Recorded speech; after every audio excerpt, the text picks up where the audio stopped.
बिस्मिल्लाहिर्रहमानिर्रहीम। स्टूडेंट, आज हम डिस्कस करेंगे कलर्स ऑफ ट्रांजिशन मेटल, यानी ट्रांजिशन मेटल्स के जो कंपाउंड्स होते हैं उनके कलर्स किस बुनियाद पे होते हैं। We have seen that many compounds of metals are colourless and sometime they are coloured. तो ट्रांजिशन एलिमेंट के जो साल्ट्स और कम्प्लेक्सेस हैं, तो बहुत सारे ट्रांजिशन एलिमेंट ऐसे हैं जिनके साल्ट और कम्प्लेक्सेस कलर्ड होते हैं। कुछ कलरलेस भी होते हैं but most of the cases they are coloured. तो इसकी जो रीजंस हैं, there are three main reasons. पहले नंबर पे ये है कि those compounds are those element having unpaired electron and d orbitals are coloured. तो पहली बात ये है कि प्रेजेंस ऑफ अनपेयर्ड इलेक्ट्रॉन, यानी कि सिंगल इलेक्ट्रॉन होना चाहिए किसी भी डी ऑर्बिटल में, तो वो कलर्ड होंगे। नंबर टू, जब अनपेयर्ड इलेक्ट्रॉन होते हैं तो क्या होता है, absorption and emission of energy होती है, यानी कि लाइट पहले एब्जॉर्ब होती है और उसके बाद लाइट एमिट होती है। जब लाइट एमिट होती है तो वो जो एमिटेड पोर्शन होता है वो विजिबल रीजन में हमें नज़र आता है, यानी कि 400 से 700 नैनोमीटर की रेंज में, जो कि विजिबल रीजन ऑफ स्पेक्ट्रम होता है, उसमें हमें नज़र आ रहा होता है। और तीसरी बात, आखिर ऐसा क्यों होता है, तो ये जो एब्जॉर्प्शन और एमिशन होती है, this is actually due to d d transition, यानी लाइट एब्जॉर्ब होती है तो एक डी से इलेक्ट्रॉन जंप करके दूसरे डी में जाता है, और जब लाइट एमिट होती है तो जो ऊपर वाला डी है उससे इलेक्ट्रॉन वापस नीचे वाले डी में आते हैं। तो ये क्या मैकेनिज्म है कि अनपेयर्ड इलेक्ट्रॉन होगा तो क्या होगा, लाइट कब एब्जॉर्ब होगी, कब एमिट होगी, और किस डी से किस डी में जाते हुए एमिट या एब्जॉर्ब होगी।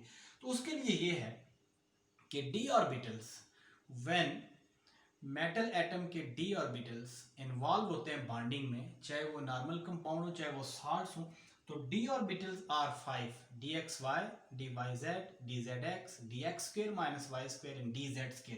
तो डी ऑर्बिटल स्प्लिट होते हैं दो सेट्स में, एक होते हैं लो एनर्जी वाले और एक होते हैं हाई एनर्जी वाले। जो लोअर एनर्जी वाले होते हैं they are called as T2G, और जो हाई एनर्जी वाले होते हैं they are called as EG। तो जो नीचे वाले ऑर्बिटल्स हैं उनको हम कहते हैं ट्रिपली डीजेनरेट, और जो ऊपर वाले होते हैं उनको हम कहते हैं डबली डीजेनरेट। तो दो सेट बन जाते हैं। तो आप देखें जो डी ऑर्बिटल्स जो कि पहले सेम एनर्जी पे थे वो स्प्लिट होके दो एनर्जी लेवल पे चले गए हैं, एक लोअर एनर्जी लेवल है और एक हायर एनर्जी लेवल। जो लोअर एनर्जी लेवल वाले हैं उनको मैंने कह दिया है कि E1 और हायर वाले को E2। तो this is the energy difference between the two. तो एक तरह का एनर्जी डिफरेंस क्रिएट हो गया। अब जब अनपेयर्ड इलेक्ट्रॉन होंगे तो क्या होगा, जब अनपेयर्ड इलेक्ट्रॉन होंगे और अनपेयर्ड इलेक्ट्रॉन जब तक एनर्जी अब्जॉर्ब नहीं होती, डेफिनेटली वो लोअर एनर्जी स्टेट्स पे पड़े होंगे, यानी E1 में पड़े होंगे, ग्राउंड स्टेट में पड़े होंगे। जैसे ही लाइट या एनर्जी वो इलेक्ट्रॉन एब्जॉर्ब करते हैं, यानी प्लस E होता है, तो इलेक्ट्रॉन जंप करके हायर एनर्जी पे चला जाता है। जब हायर एनर्जी पे चला जाता है तो ये सिचुएशन हो जाती है, यानी second portion of the diagram आप देखें तो इलेक्ट्रॉन एक्साइटेड स्टेट पे चला गया है, यानी E2 पे चला गया है। अब इलेक्ट्रॉन जब E2 पे चला जाएगा तो डेफिनेटली E2 पे इलेक्ट्रॉन अनस्टेबल है और वो क्या करेगा, वो जंप करेगा बैक E1 में, यानी लोअर एनर्जी स्टेट पे। जब बैक आएगा तो डेफिनेटली जो एनर्जी उसने एब्जॉर्ब की होगी वो एमिट करेगा। तो एमिटेड पोर्शन जो होगा वो in the form of colour हमें नजर आएगा। सो जो कम्प्लेक्सेस होंगे दे विल बी कलर्ड। तो फिर देख लें कि जब इलेक्ट्रॉन एनर्जी एब्जॉर्ब करके लोअर एनर्जी डी ऑर्बिटल से हाई एनर्जी डी ऑर्बिटल में जाएगा तो एक्साइटेड स्टेट पे चला जाएगा, और जब एक्साइटेड स्टेट से वो वापस आएगा तो that electron will emit energy which will be seen in the form of colours. और अगर पेयर्ड इलेक्ट्रॉन होंगे तो पेयर्ड इलेक्ट्रॉन के केस में क्या होगा, again d orbitals are separated into two different sets, low energy और हाई एनर्जी। तो लोअर एनर्जी में भी अगर इलेक्ट्रॉन पेयर्ड हैं और हाई एनर्जी में भी इलेक्ट्रॉन पेयर्ड है, यानी D10 सिस्टम है, या अगर इलेक्ट्रॉन कोई है ही नहीं, D0 है, तो ऐसे केस में there is no possibility of absorption, because अगर इलेक्ट्रॉन एनर्जी एब्जॉर्ब करता भी है तो वो जाके स्टे नहीं कर सकेगा। उसकी रीजन ये है कि ऊपर वाला जो ऑर्बिटल है वो ऑलरेडी फिल्ड है। तो इसलिए आप ये कह सकते हैं कि no excitation is possible, so in that case compound और कॉम्प्लेक्सेस आर कलरलेस।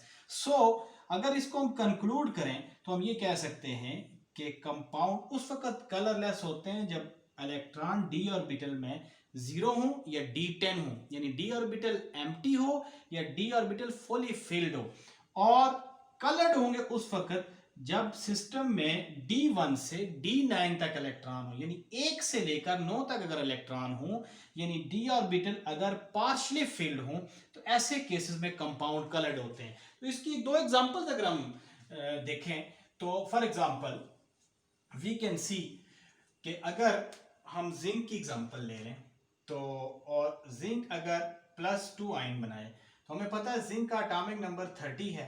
2 इलेक्ट्रॉन अगर ये लॉस करे तो इसका जो नंबर ऑफ इलेक्ट्रॉन रह जाएंगे वो 28 रह जाएंगे।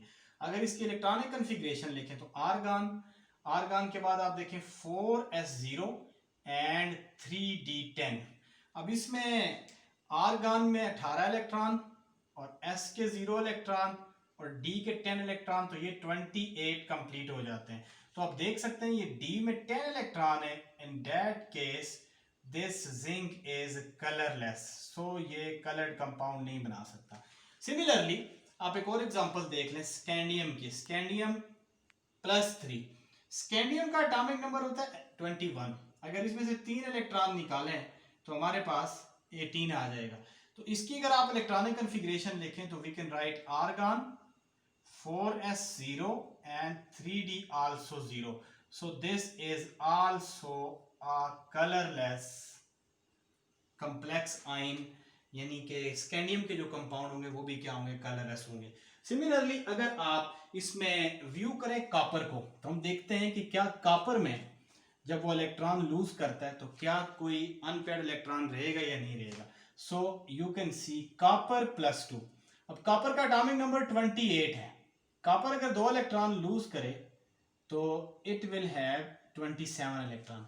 अब अगर हम इसकी इलेक्ट्रॉनिक कन्फिग्रेशन लिखें तो we can write argon, so 4s0, तो 3d कितने हो जाएंगे 9।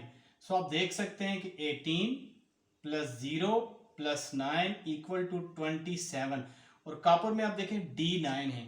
D9 का मतलब है कि कॉपर में जो इलेक्ट्रॉन्स होंगे वो कितने होंगे, 2 इसमें, 2 इसमें, 2 इसमें और 1 इलेक्ट्रॉन इसमें। सो इसमें ट्रांजिशन पॉसिबल है, that's why copper is of blue colour.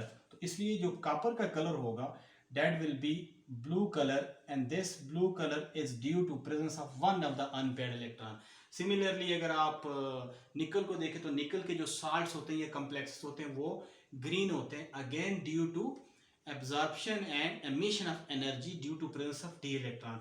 तो सबसे इंपॉर्टेंट बात यह है कि इसमें d to d ट्रांजिशन होती है due to absorption of energy, और d to d ट्रांजिशन उस वक्त पॉसिबल है जब d ऑर्बिटल में अनपेयर्ड इलेक्ट्रॉन हो, यानी सिंगल इलेक्ट्रॉन हो।